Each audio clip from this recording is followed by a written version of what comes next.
Brittany and Allison, thank you so much for being here today for Pop YS Live. What a treat on St. Patrick's Day, both looking quite festive.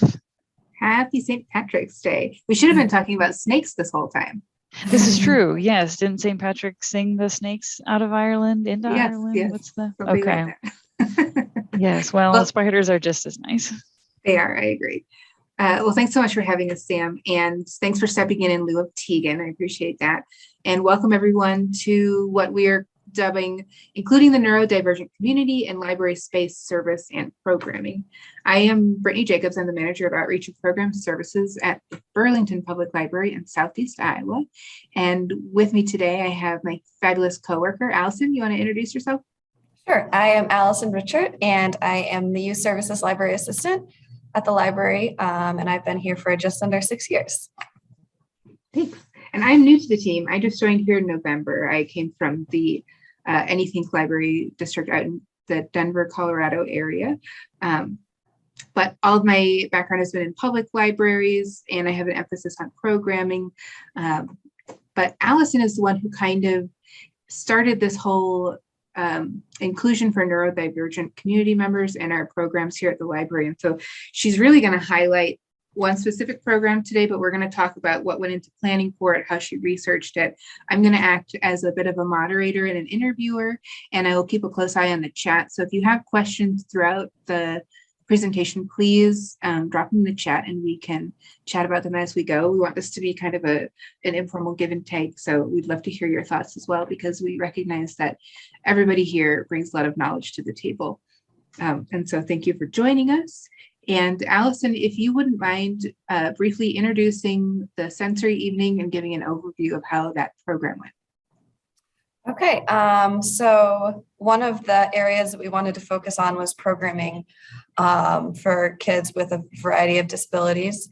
And we have done a couple of sensory programs in the past, pre-COVID, that were fairly informal. And we just kind of want to dip our toes in the water to see what kind of programming, what days, times would work best for families to get into the library. So we did this program in February, and it was on a Friday evening after the library closed. And we just called it our sensory evening at the library. And this was a very passive program. We did not have any specific activities or story times planned. We just kind of wanted to let families, especially families who maybe had never been to the library before, just get the library experience in a kind of quieter and calmer time where we had more one-on-one staff and caregiver availability. So we worked with the school district and our local AEA, which everyone's from Iowa here, so I'm sure you're familiar with AEA across the state. So we had a couple of classroom teachers. We had who from the Autism Classrooms at one of our local elementary schools. We had a speech pathologist, a school social worker, and then we had one of the school counselors who has a certified therapy dog come in for support. So these are people that the kids and the families already have relationships with. And I think that made a big difference in the comfort level of some of these families who were kind of unsure about doing different social activities. So they were here. We had, let me see, I'll go ahead and do a screen share now of the sensory night. So we have a few pictures. We have permissions to use these pictures. I believe we had 7 or 8 families here. So these are just a few snapshots of the evening. So you can see the kiddos having fun, playing. We turned the bubble machine on. The lower right-hand corner is the little guy using our wind tunnel, which is new, fairly new. We got it a couple months ago, and it has been a hit. It's good for kids and really adults too of all ages, but it's especially good for kids that may have some sensory input struggles. So especially kids that are autistic or have tactile issues. It's just that feeling of the wind and being able to put the scarves and balloons and things in there.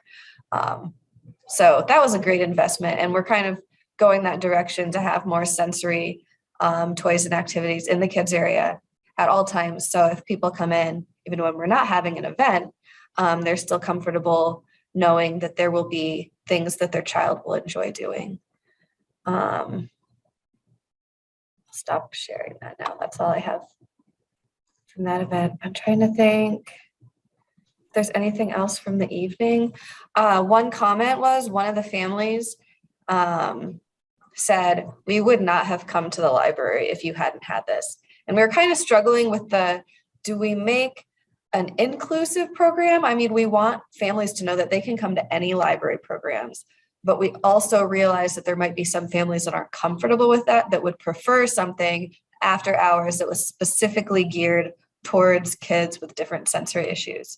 So that was just good. That was good feedback to hear that this is a need that they did appreciate, that we specifically had this event with library staff as well as school and AAA staff. So it was a good evening. Yeah, go ahead. Oh, sorry. I was just going to say in the chat, I threw the link for the wind tunnel that we purchased through Kodo. KodoKids.com is the main website, and the wind tunnel. It is one of the pricier items on their in their catalog, but it is so worth it. And it's been a hit across the board for every single group that we've had come into the library. Not just kids. I've seen quite a few adults that are using it as well. Thanks for talking about that, Allison. Do you have one of the sensory kits with you in there? No, but I took a picture of it, so I can share. Sharing a picture of the sensory kit, and Sure. then talking briefly about that as well.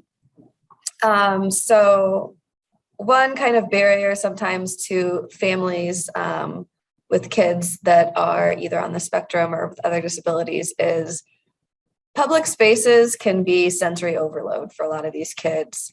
And we wanted a way to offer support that would be accessible during any time the library is open. So we put together, share this again, sensory bags. So these are kits that are available in-house. They don't have to check them out with a library card. We just take a name and phone number. And each kit is slightly different, but the things that they have in common, they all have noise reducing headphones. They have a variety of fidgets. They have that, I don't know if you can't see what I'm pointing to on my screen, but the kind of upper left hand is one of those oil timer things that has different colors. It's just calming, and it can also be used as a timer. So if kids are okay, the parent says we're going to leave in 1 minute, we're going to turn the timer over, and when it gets to the bottom, that's time to go, giving them a visual for that transition. And then we also have a small version of our library social story and communication cards, which is something that the teachers and AEA staff use in the schools with these kids. So they're already familiar. So if you have a nonverbal child or a child with communication barriers, having these little cards that say things like stop, stand, share, bathroom, that they can use to communicate in just a very simple way. That's what those are. So we currently have 8 pairs of the headphones, but we have 4 circulating bags, and we're just kind of testing that out to see how that goes. And we have had several people use them so far. One thing I will say about the headphones is that we've had quite a few adults request to use them as well in the library, and the pairs that we purchased said and advertised that they were one size fits all. And there were several good reviews alluding to the fact that they did fit an adult sized head, but we just had another person yesterday, an adult, who said it was too tight on his head. So we only purchased 8 of the headphones, anticipating that these are going to be our trial run. We're going to see how long they hold up with public use. So we're going to see how easy they clean up. And then we're going to see how comfortable they are on kids and adults. And it turns out they're really best for kids and teens. Nevertheless, they're a big hit. So thank you for sharing about that sensory kit, Allison. one of the big drives here at Burlington Public is we're trying to create our space in an equitable mindful way. And the way that this is manifested in the youth services department during the last 4 months is this focus on the neurodivergent community and kids on the spectrum. And a lot of that, yes, I will drop the link in the chat here, Annie, for the headphones. And then all we did was on our Cricut machine, we cut out our logo and then we adhered it to the side of the headphones to personalize them a bit. So this is manifesting in the youth department with a focus on neurodivergent kids and kids on the spectrum. And it's kind of gotten to the space where we're currently looking at getting our entire library sensory certified, which involves our space and staff training and services that we have available, tactile things that can be circulated throughout the building. And so one of the trainings that we did was with our local AEA group, which if you're not familiar, it stands for Area Education Agency, I believe. Or is that right, Allison? We did not have this in Colorado, so it's new to me. But we partnered with them and the school, and they did a training for the entire staff here so that we're not creating these little pockets of expertise. And if you came to the service desk and a youth services person was working, then great, they would be able to get you all of the resources that we have.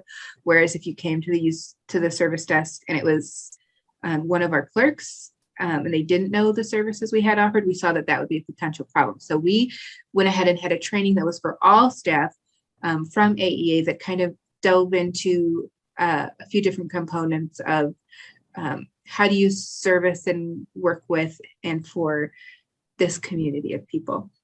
So kind of along those lines, Allison, do you want to talk briefly about what your background is with this community?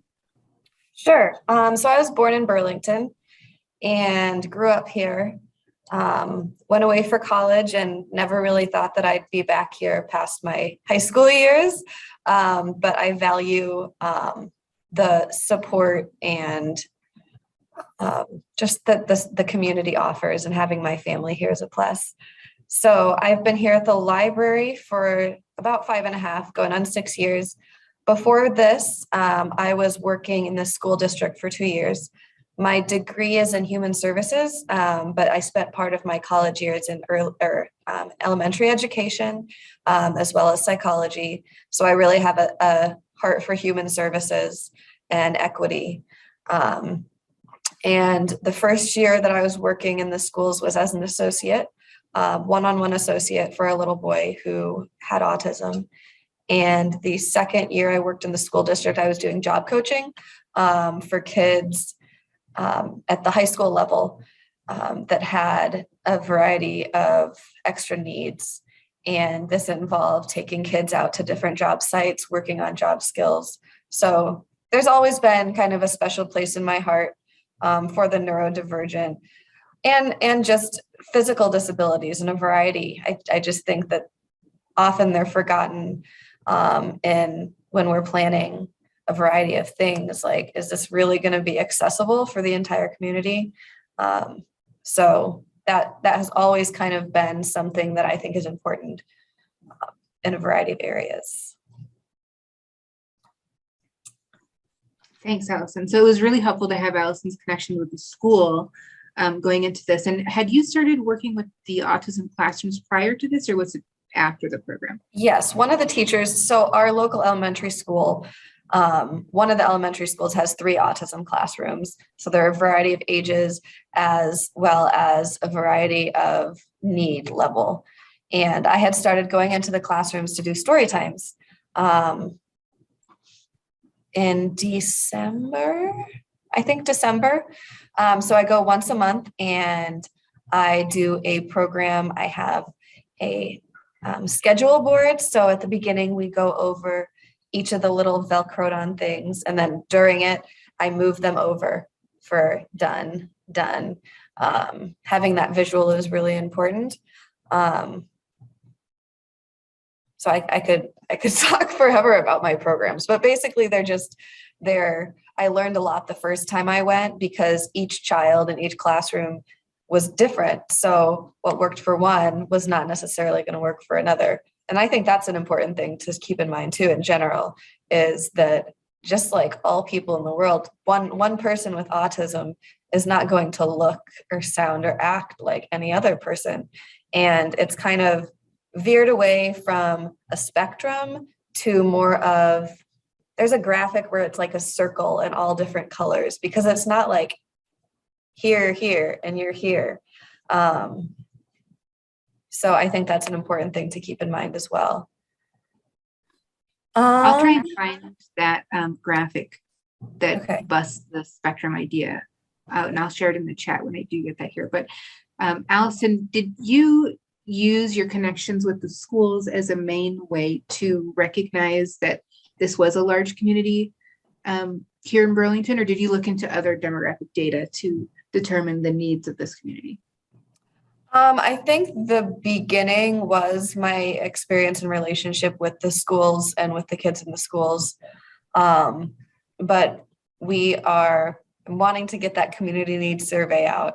We have a survey developed that we're going to share with the community in general, but it kind of focuses on accessibility. Because one of the barriers, I think, was how do we really reach the families and children in our community in a way that's meaningful to them? And that might not be a story time every week. That might not be a Lego program, so getting in touch with families and parents, caregivers, and asking, what do you need? What do you want? How can we best support you as a public library? So we're hoping to get some more feedback through that. Yeah, and a lot of the schools here in this Des Moines County area do health needs assessments that they publish every January. And one of the assessments just came out this week for our Head Start preschool program, and they break down different neurodivergent categories for their students, which is a helpful bird's eye view to see, are we seeing this community or these numbers mirrored in the library? Oftentimes we don't see an equal mirror outside of the building as we do inside the building. And so that is a good indicator to us that we need to either work harder on what we're offering or do more to reach out to that specific community. But reaching out and getting in touch with those health needs assessments have been helpful, at least on my end, to have, like I said, that bird's eye view. And so when we are talking here at Burlington about implementing new programs and implementing new initiatives, we kind of broke it down into four key areas that we think about.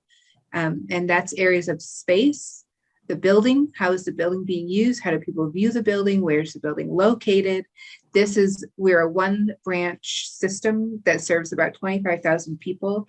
And Burlington is a very touristy town, especially this main downtown drag. And we're 2 blocks to the north of the main downtown, making it a destination library. You have to intentionally come here to visit. You can't just stumble upon it if you're going for a walk in your neighborhood, because this is all industry that we're kind of embedded into.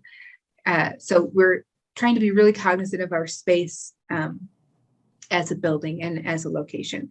The second area is in our programs, the different classes that we offer. The third is our collection, the things that we circulate. And then the fourth is in our customer service. And when Allison proposed this new initiative for writing a few grants and getting new circulating materials and trainings and all these things, these 4 areas were all touched upon in some capacity. So Allison, do you want to talk about some of the different things that we've implemented and some of the things that we are still in the process of gathering and hoping to implement in the near future as they relate to these 4 categories? Sure. Okay. So for physical space, one of the cool things that one of the AEA staff members said was the public library really lends itself to already being a good environment. It's not super bright compared to maybe some other places that kids gather. It's not super loud, depending on the day and time. We're ADA compliant. So as far as space, if somebody comes in with a wheelchair and other physical disability, they are able to get around. So we already had a lot of things that were going for us. And that was kind of neat to hear. That was reinforcing. but okay, what can we do better? So the wind tunnel and just the physical space of the kids area. And since I'm in kids services, we're focusing a lot of it on children, but like with the sensory bags, anybody can use those. But moving less towards, and this is libraries in general, but less of families feeling like they need to come in and their children need to be silent the entire time. Because I know that that's a behavior is a concern with any family, but especially some of the families that we're hoping to better serve. So just encouraging it to be a place of fun and learning and not having to be perfect. And if they do have struggles while they're here, we're here to support them. And so one of the things that is a want to do, I'd really like to have a permanent calming space.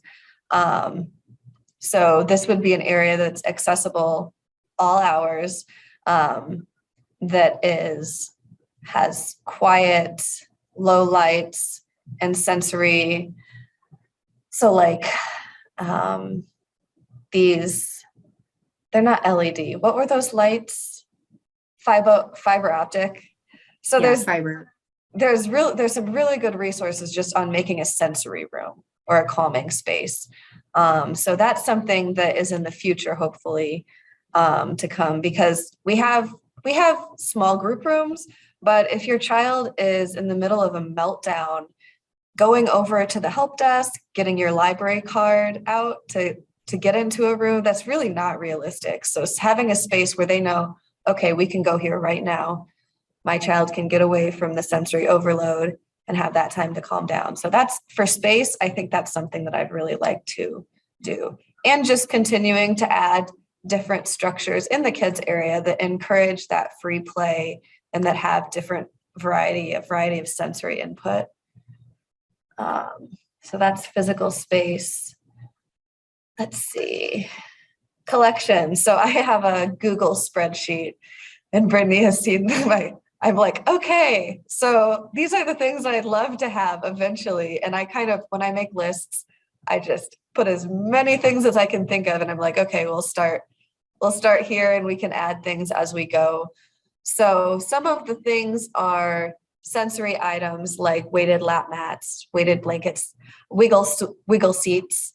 So some of this stuff is stuff they could use at the library. Other stuff is these materials, accessibility things are really expensive. Like if you go and look for weighted blankets, and a lot of this stuff is not affordable to families. So having things that they can check out, which that's the direction we're going to, is increasing our collection to kind of the library of things. And part of that being accessibility and equity. And it also extends to things like visual disabilities. So magnifying bars, speech to text for people with that are hard of hearing or deaf. Just a variety of things, and including, I think we need to remember social and emotional health is a big part of that too. So kids with autism sometimes struggle with social cues. So one of the things is like social stories. And how to help kids to develop these like vital social and emotional learning skills. We also have a giant laminated poster. I haven't really figured out exactly where it's going to go permanently, but I think it's called a core board. So it has 36 of, for children that are nonverbal or have low verbal functioning, or other communication barriers. They're little Velcroed squares that have these 36 words that help them to communicate. And these are used in the schools. So the kids are already familiar with the placement and the use of these words. So we have one of those for the kids. Let's see, space. Briefly, Allison, do you want to talk about why, we had a question in the chat about why the fiber optic lighting was beneficial to have in the calming space? So it's low, fiber optics, it's low. It's not like overwhelming, like you're not going to see it and have to look away. So I actually purchased my own because I was just curious. So I have it in my meditation room at my house for my son and I to use. And I don't know the scientific reasoning behind it, but the research I've done, when people implement a sensory room, these fiber optic lights, so it's a long tube, are one of the common things that people will put into the rooms. And like, you can touch them, so you don't have to worry about getting burned as far as other types of light. They're these long plastic tubes, and they have a variety of colors, and they just really gently change. And it's almost like glitter. And it's just a very calming and, again, tactile tool that kids and people really of all ages.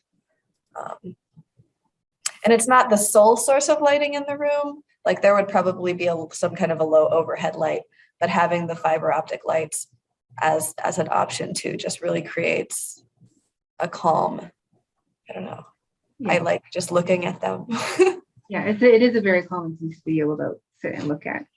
But along the lines of lighting, one of the things in Allison's big long list of wish list is fluorescent light covers. I've seen quite a few of these in places like dentist offices where you're laying down and looking at the light because of the position of the chair. And these let quite a bit of light through still, but it does dim it significantly, and you can get different patterns. So one of the ones we were looking at is a cloud pattern that would fit over one of we have sets of 2 fluorescent lights throughout the kids' space. And so we were looking at covering up half of our lighting, so one of the 2, to dim it, because it can be quite bright during the day in that space. And to put these covers on wouldn't turn it into a dark space by any means, but it would lower the lighting significantly. And so we're going to look into that and see if we can implement that as well. So Allison, you covered space and collection. Programs. Anything you want? Yeah.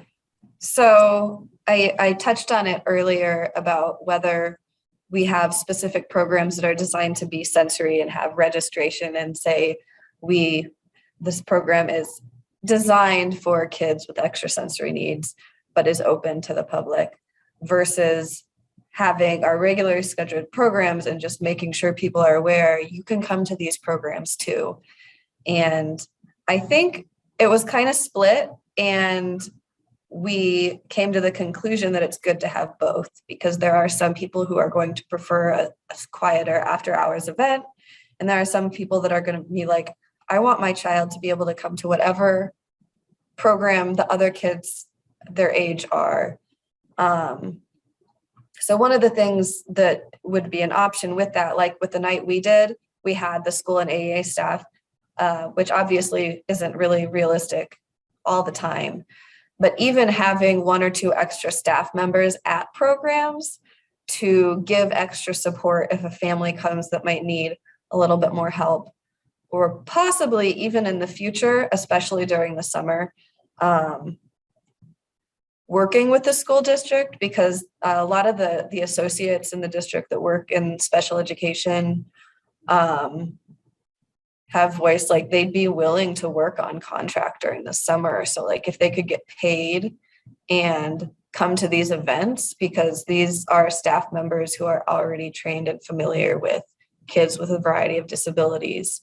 Not to say that we can't get a certain amount of training, but that's not our specialty. So depending upon the need level of the kids, having extra support, whether it's library staff with extra training or school staff that could possibly be with us, that makes it more realistic for these families to be able to drop their kids off like other families do. You know, a 10 or 12-year-old tween program that the majority of the kids coming, their parents aren't staying with them. Well, maybe the parents want to have that time too.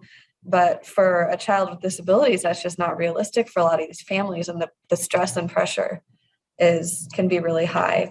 So kind of along that note too, we've talked about doing an after hours event where we'd have extra staff or school staff where the parents could not even necessarily leave the building, but have their own social time, like in our old coffee shop, while we do a program with the kids, just to give because that's huge too. Supporting the parents and caregivers is just as important as supporting the kids. So that's programs. Customer service, which kind of ties into that. I think a big part of that is just getting people to kind of shift their mindset of libraries as the shushing spaces versus now we're a community space and we welcome everyone regardless of whether you're going to sit in a chair and read quietly the whole time or whether you have a little bit more energy or just differences that go against that old stereotype. So just kind of like Brittany said with the training that we did for all staff, making sure that everyone's on the same page. I mean, aware, I would say, increasing awareness and empathy. So if a family comes in with a child that is having, is escalated or is having trouble emotionally, not like, you know how hard that is for the parent too. Yeah. So offering support without like being pushy about it. And that was kind of the consensus. We had a similar question when the school psychologist presented on that. And she said, going over and standing, a few feet away and just say, we're here if you need anything, and then giving them distance is almost always a good option. And then if they say, yeah, I need to get my child into another room for a little bit, can you take my purse to the desk or something along those lines, just so that we are creating that welcoming space, because it takes one negative incident for people to get turned off of the library. And that could be in a variety of ways. And that's not what we want to happen. So we want to do our best to create positive interactions and memories with their experience of the library as a whole. Yes. And just briefly to chime into that, what we heard over and over again from the various groups that we've had come in to do trainings, we've had 2 trainings now here at the library for all staff, one from the AEA and the school psychologist from Burlington Community School District, and the second from the director of programming at Hope Haven, which is a local group for adults who have kind of aged out of the school system and are looking for that transitory or transition space where they can still be social and get out, but they still have a few social skills to learn. And so we've partnered with both of those entities because we don't want to get pigeonholed and only be equitable and accessible for children. We recognize that there is no age limit to these neurodivergencies. And so we're trying to take this and like stretch it across the entire building, all programs for all ages. However, coming back to the customer service element of this, the main thing that we heard from these 2 providers who gave us training was that all we really need to do is to be nice, to be decent. And the thing about libraries, and I can get on a soapbox and talk about this for hours until I'm blue in the face, is that there's a stereotype that precedes any type of interaction that we have with these people. The trope of what a librarian is or what a library is already meditated on people's minds before they even step into the building. And so even if something is happening over in, let's say, the kid space, and it's a kid who's being loud, and you glance over to look at it, if somebody is coming into the library under the assumption that you are like a rule monger and you're waiting for somebody to break the rule to be loud so that we can shush you, it might be a little bit easier for them to interpret that glance as a condescending, nonverbal way of communicating the shush.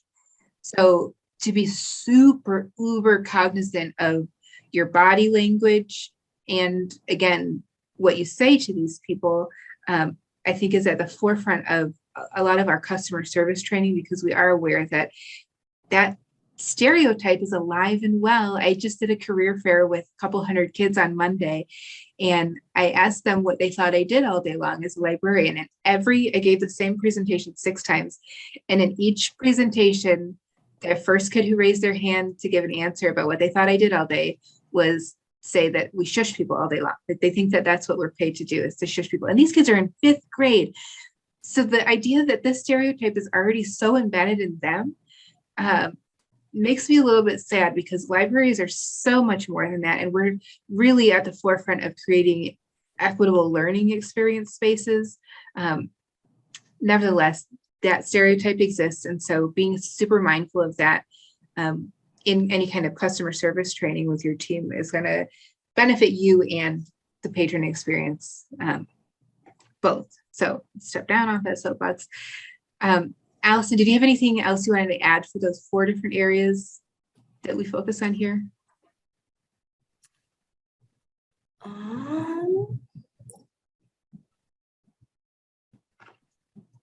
If not, do you want to talk about any of the barriers that you ran into in planning and bringing this program into fruition?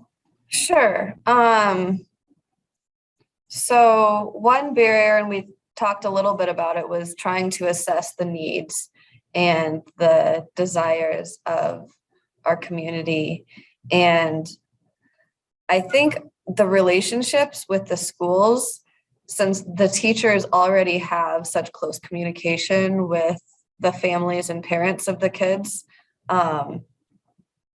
using them kind of as an intermediary is really positive, because I mean, especially kids in special education, they have nearly daily communication with the teacher. So that's one kind of outlet to reach people as far as getting feedback, or like, what do you want or you need?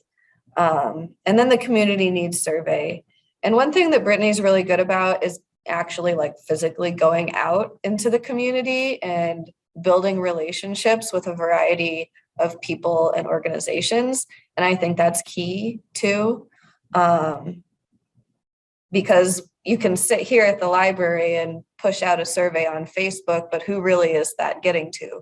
That's getting to the people who regularly follow us, which also tend to be people who regularly come to programming, already regularly use the library. So really getting out into the community, I think, is a good way to do that. Another barrier is staff availability. Sometimes it's hard to get one person to do a program, and especially the past couple of years with people and I think this is going to be more permanent, when you're feeling sick, you stay home. That's kind of should have been how it was before, but it wasn't. People feel like they have to be there if possible. So having staff available for programs, especially having maybe an extra staff person, that could be a barrier as well, which I think is one reason why it could be great if we could figure out some kind of partnership with the school district, that these people that are trained professionals could help us, but also get paid, because they shouldn't have to be volunteering their time to do this. And I mean, they would, a lot of them would, but that's just not fair. So staff availability, funding. So the Project Enable is a grant that we're looking at getting some funding from. We have, as a public library, we're actually very fortunate. We have a lot of gifts and memorials, bequests, and our Friends of the Library group is very active, and they're very generous in their funding. But we also want to look at alternative ways to sustain this going forward. So that is a barrier as far as trying to find a sustainable funding source, since this does touch in like every area, and it's something that we would need. So that's a barrier. Real quickly on the funding portion, Allison, we've had quite a few people show extreme interest in giving specifically for space changes for this group of people. So we just had a donation last week of $5,000 that's going to go toward making the teen space a little bit more equitable. And so we're going to install some low-level seating that has a textured wall and some low lighting back in the teen area. And initially, when this foundation approached us a few weeks ago to give a donation, they wanted to give $1,000 just generally to the library fund. And they said, can you give us a few ideas of what you might use this money towards? And we said, well, we're currently working on an equity project, focusing on making our spaces more equitable for people who are either neurodivergent or differently abled. And then I listed a few other things, projects that we have in the works, and they were excited about that. And so it went from 1,000 to 5,000. And now we're able to do this in a little bit faster pace, which is nice. And then our friends group was also really excited to give to this. And it seems to me that these people who are in charge of these funds that have been giving for this project have done so because they've directly been related to or know someone that would benefit from something like this in a public space.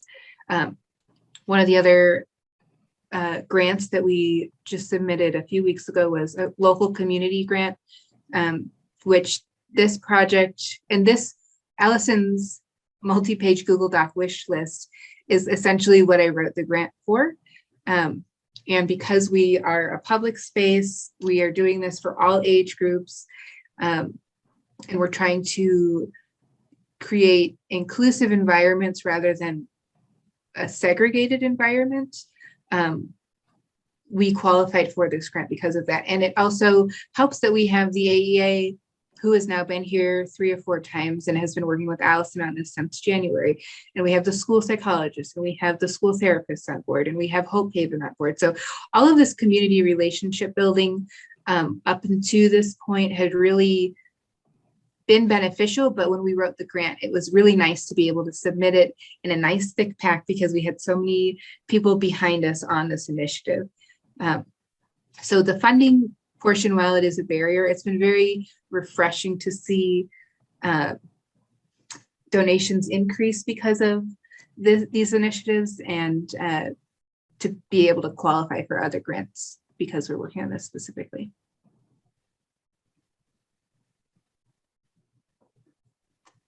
Do you have any other barriers that you wanted to talk about, or did anybody have any questions about that? Anything we've said thus far? I haven't seen anything in the chat. If not, let's spend the last few minutes here, Allison, talking in depth about the sensory night. So that's the one program that you have done so far, specifically tailored to this group. And can you again list who your partners were for that night, who you had here? So 2 of the classroom teachers from the Autism Classrooms were here. A school social worker, speech therapist, a school psychologist, and a school counselor with the therapy dog. Okay. And it was a free play in the library, so there was no set program. Kids could just explore and become familiar with the space. And it was neat. And one thing that I didn't mention yet is for the siblings of the kids, it's just a really neat opportunity for them to be able to come out. What did somebody say?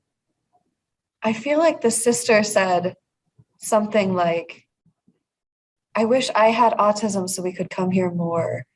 Or it was just something. It was like the siblings don't get the same experiences that a lot of other kids do either. So it was a nice opportunity, yes, for these kids, but also for their families, for their parents to get to see their kids interacting with other kids, whether they're in school with them, because there were two little boys that were in the same classroom. So it's like pretty, like, I don't think they'd ever had an experience where they'd gone to a public event and they'd seen somebody from their class there too. So this also lets the parents make connections.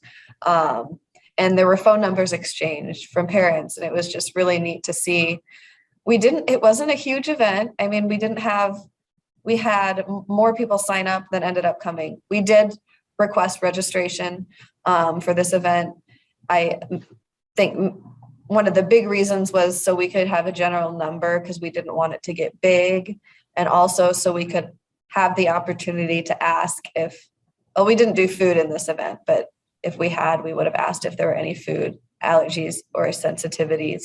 And also, are there any specific needs that your child has that we should be aware of? Not just so because we're nosy, but more along the lines of what can we do to help you feel more comfortable while you're here?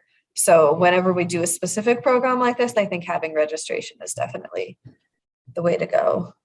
But it was a good evening. We got a lot of positive feedback, and I need to talk to Brittany because one of my evening events during the summer, I want to switch to a sensory night so that we make sure we have at least one of those throughout the summer. What would you do differently next time based on how the first one went?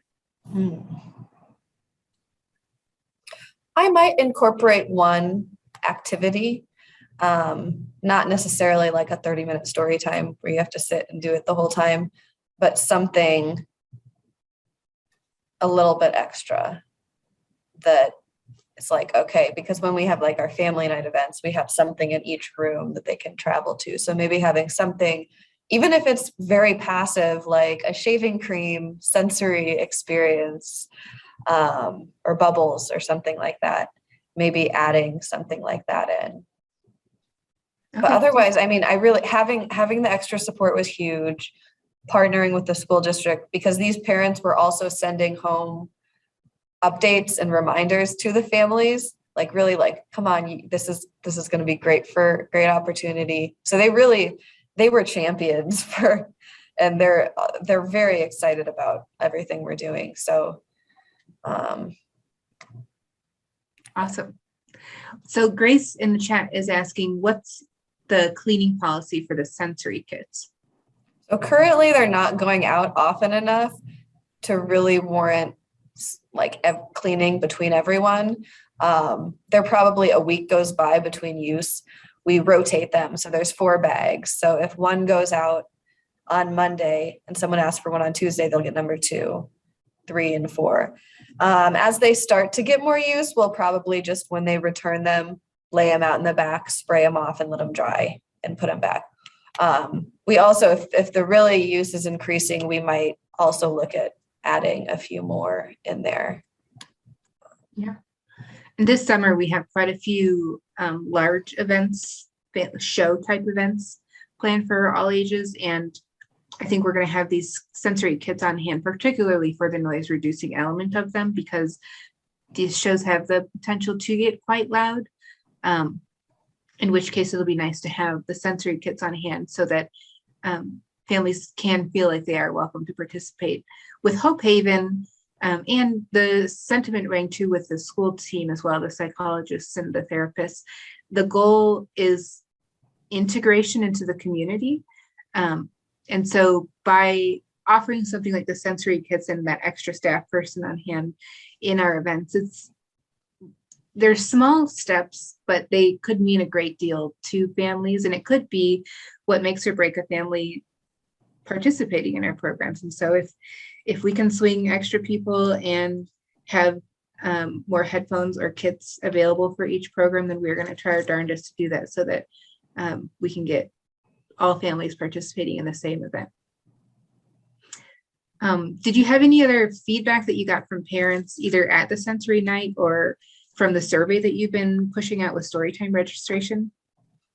One person says in response to the sensory bags, as a Facebook comment, as the mom of a son with autism, I love and appreciate this. And we got several comments on that post similar, like kind of people were just like blown away. Like, this is actually something that you do. This is actually something that you care about.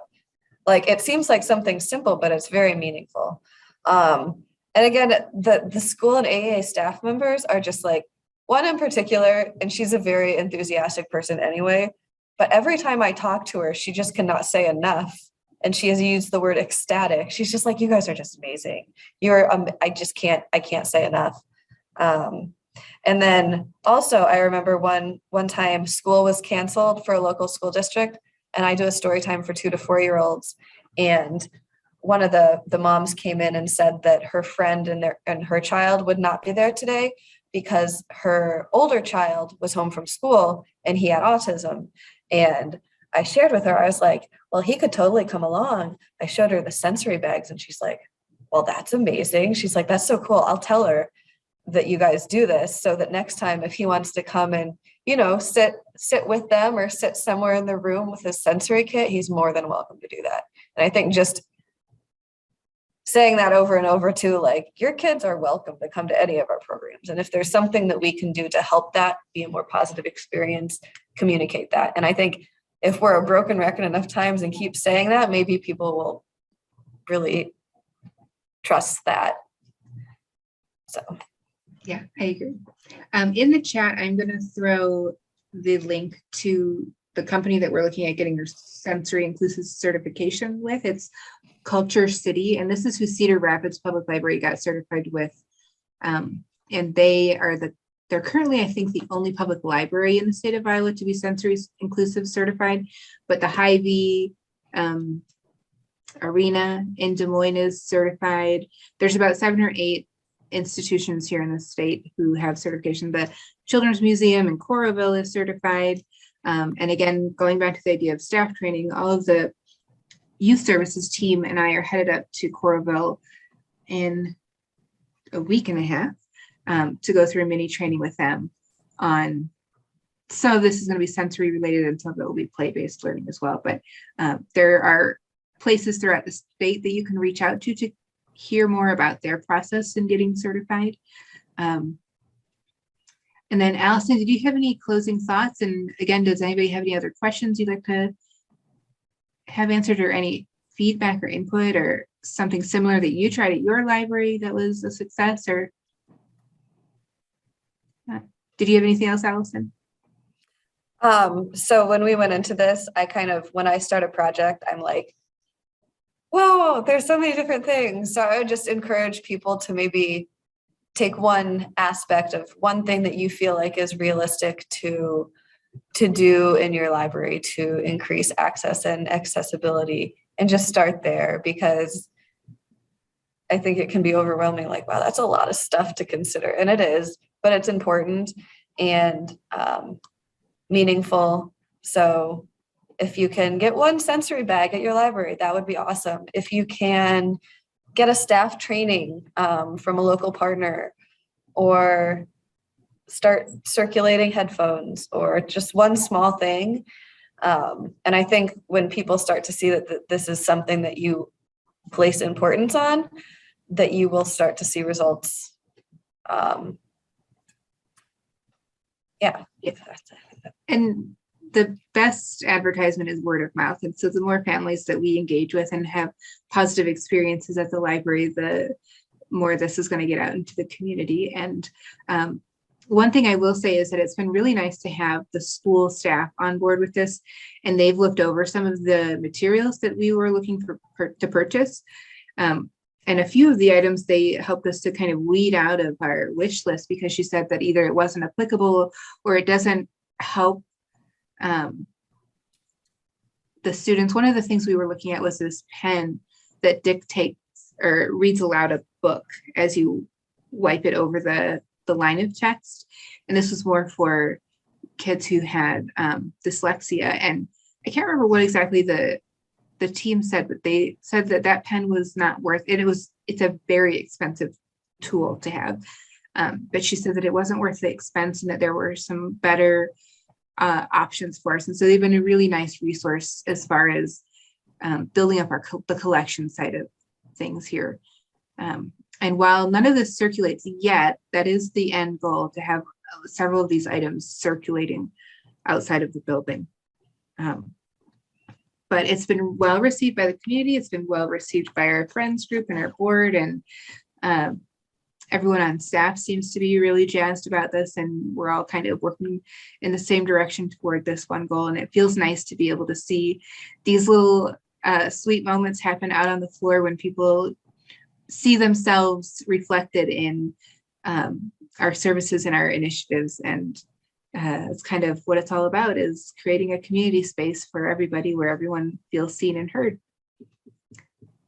So if there are not any other questions, Allison, thank you so much for all the work you did to put into this program and for sharing with the group today. I hope everyone enjoyed that. And Sam, were there any last minute notes from you? Okay. Thanks everyone for coming. Happy St. Patrick's